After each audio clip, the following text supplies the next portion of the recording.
in a sense, we've kind of put the cart before the horse here. The first thing that we do when we're trying to make an estimate is not calculate a confidence interval. It's go out and gather data, and even before that, we want to figure out how much data we need to gather. Getting data is expensive and time-consuming. So whether we either hire a polling company to call a bunch of people, that's very expensive. If we need to go out and gather those measurements ourselves, that takes up a bunch of our time. Assuming we're paid to do it, we're costing somebody money to do it. So we want to make those required sample sizes as small as possible. And so that's what we're going to do now. Basically what we need is we need to know ahead of time what confidence level we're going to use and what the maximum allowed margin of error can be. As soon as I know those two things, I can find our needed sample size to ensure that at that confidence level, my margin of error will be at that maximum or smaller.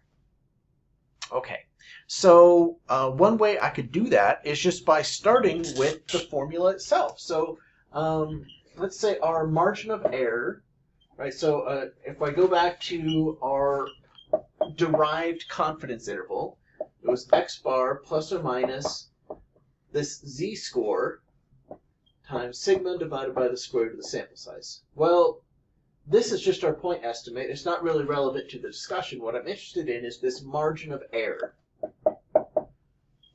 And I want to know the margin, or this sample size based off the other stuff. So I basically need to just rearrange this so that I've solved for this n. And so as I do that, I just rearrange everything so I could divide both sides by this z, and I get e over this z-score equals sigma divided by the square root of n, and then I divide by sigma on both sides, and I get e over sigma times this z-score is 1 over the square root of n. Well, now I need to flip both sides here, and I get the square root of n equals sigma times this z-score over e. And then I need to square both sides so that I just get n. And finally, I get a formula that I can use to find my minimum sample size. So this would require a standard deviation, my confidence level, because that's what sets this value, and then my maximum allowed margin of error.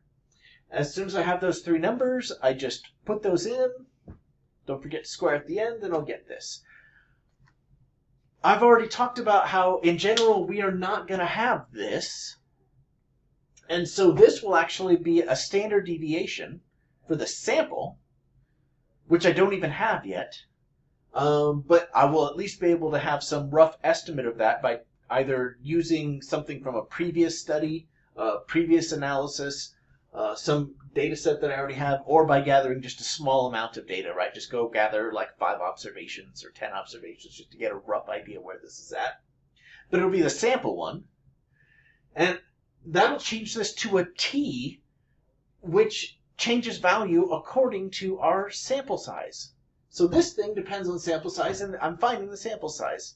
So this actually becomes a really complicated thing that Minitab just straight does a better job for us than if we were to just try to calculate this ourselves. This you'll find in any intro textbook, but Minitab's actually going to use an algorithm to get the best possible number, so I'd really rather we just use software, because any stat software will do a better job than this. It's reasonable, it's okay, and it's not going to be that far off, but if I can shave off 10 observations, that's 10 fewer stores I have to drive out to, or 10 fewer counties I need to take river depths from, or whatever it is, I'll take it. All right, so this is something that you would see to do by hand in many classes, but for us, I'd rather we use software to get this